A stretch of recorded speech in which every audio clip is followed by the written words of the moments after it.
Baik, poin pertama yaitu sejarah dan motivasi pendiri madrasah. Pada masa kejayaan Islam di Timur Tengah, pendirian madrasah merupakan bentuk perkembangan besar. Pada masa kejayaan Islam di Timur Tengah, pendirian madrasah merupakan bentuk perkembangan besar dalam sistem pendidikan Islam yang semakin terorganisir.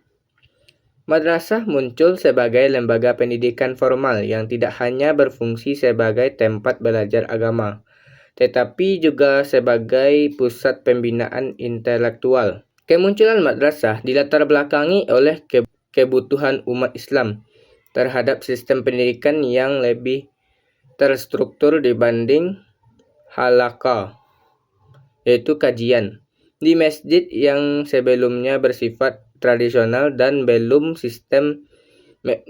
memiliki sistem administrasi serta kurikulum yang tetap.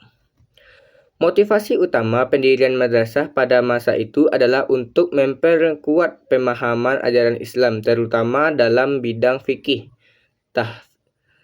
tafsir, hadis, dan ilmu-ilmu syar'i. Selain itu, madrasah juga didirikan untuk mencetak ulama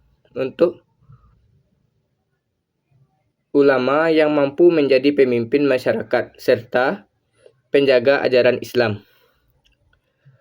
Faktor-faktor politik juga sangat berpengaruh karena madrasah dijadikan sebagai sarana pemerintahan dan penguasaan untuk menyatukan pemikiran keagamaan umat Islam, terutama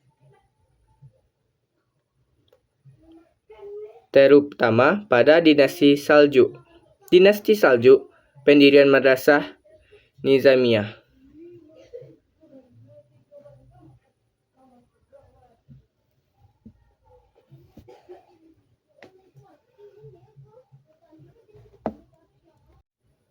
Poin kedua, dukungan pemerintah terhadap pendirian madrasah. Dukungan pemerintah terhadap pendirian madrasah di Timur Tengah dapat dilihat dari peran aktif penguasaan dalam penggabungan lembaga pendidikan Islam menjadi lebih berstruktur.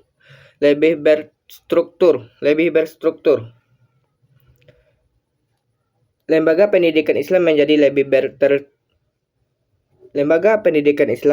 berstruktur.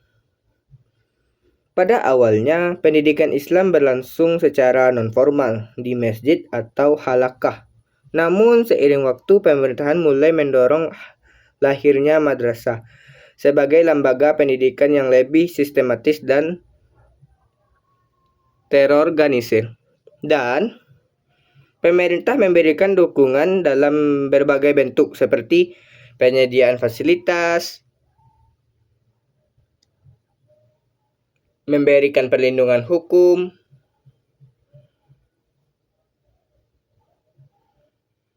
serta membantu pendanaan melalui wakaf. Dalam adanya dukungan ini, madrasah dapat berkembang menjadi lembaga yang lebih stabil dan tidak hanya bergantung pada individu ulama. Selain itu, pendirian madrasah juga berkaitan dengan kepentingan pemerintah, baik dalam bidang keagamaan maupun politik. Melalui madrasah, pendidikan dapat menyebarkan ajaran Islam tertentu serta mencetak ulama dan tenaga ahli yang mendukung kebijakan negara. Oleh karena itu, keberadaan madrasah tidak hanya berfungsi sebagai pusat pendidikan, tetapi juga sebagai sarana penguasaan dan penyebab ideologi keagamaan. Selanjutnya, Madrasah Nizamiyah. Kalian tahu nggak Madrasah Nizamiyah? Madrasah Nizamiyah ini merupakan salah satu lembaga pendidikan Islam yang berpengaruh dalam pengembangan pusat merupakan salah satu lembaga pendidikan Islam paling berpengaruh yang berkembang pesat pada masa kejayaan Islam di Timur Tengah, khususnya pada era dinasti Saljuk. Madrasah didirikan oleh Nizam al-Mulk, yaitu pemimpin pemerintahan dinasti Saljuk, sebagai upaya memperkuat sistem pendidikan Islam yang lebih terstruktur. Keberadaan Madrasah Nizamiyah menjadi tonggak penting dalam sejarah pendidikan Islam karena lembaga ini menerapkan sistem pendidikan formal dengan kurikulum yang jelas, tenaga pengajar yang berkualitas, serta dukungan dan wakaf yang kuat. Madrasah Nizamiyah juga berperan besar dan menyebarkan pemikiran Islam Sunni, yaitu Ahlus Sunnah dan menjadi pusat pengembangan ilmu pengetahuan, terutama dalam bidang fikih, hadis, tafsir, serta ilmu-ilmu rasional dan perkembangan yang di masa itu. Selanjutnya, tokoh-tokoh pengembangan Islam di Timur Tengah.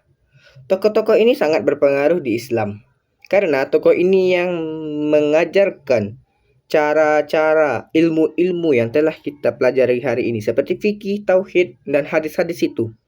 Dia memperjelaskan hadis-hadis Nabi dan mengikuti dengan cara lebih maju dan modern. Pada masa kejayaan Islam di Timur Tengah, muncul banyak tokoh-tokoh besar dalam bidang pendidikan yang berperan penting dalam pengembangan ilmu pengetahuan. Kemajuan pendidikan saat ini didukung oleh stabilitas politik dukungan pemerintahan, yaitu khalifah, serta perkembangannya lembaga pendidikan seperti masjid, halakah, madrasah, dan perpustakaan. Tokoh-tokoh pendidikan Islam seperti Al-Ghazali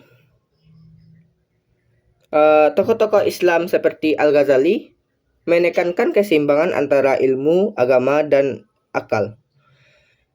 Dan Ibnu Sina mengembangkan pemikiran tentang metode pengajaran dan pengembangan serta didik. Ibnu Sina mengembangkan pemikiran tentang metode pengajaran dan pengembangan peserta didik. Ibnu Khaldun menjelaskan pentingnya pembelajaran terhadap sesuatu. Ibnu Khaldun menjelaskan pentingnya pembelajaran bertahap sesuai kemampuan siswa. Dan Al-Farabi menjelaskan tujuan pendidikan untuk membentuk manusia berakhlak dan berilmu. Dan Muhammad Abduh mendorong pembaruan pendidikan Islam agar selalu mengembang ilmu pengetahuan.